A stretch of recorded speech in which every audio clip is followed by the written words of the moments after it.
still say he's just borderline autistic. My parents live in Utah. They're my best friends, and they do a lot to help with the boys. They just spent this last school year up in Utah with my parents because I was in Iraq. Normally, I wake up around 4 o'clock in the morning, and we roll out the door 5:15, 5:30, so that way we can have time to get over to the daycare provider before I head into work by 6:30. That's on Thompson, front and center.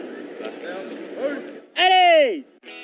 Today, the Texas Motor Speedway and Morning Express with Robin Meade have partnered to honor a very deserving soldier.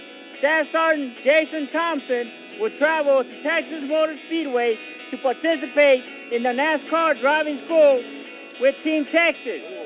Give him a hand. Can I get him to sign in for? Absolutely. We have to waiver everybody that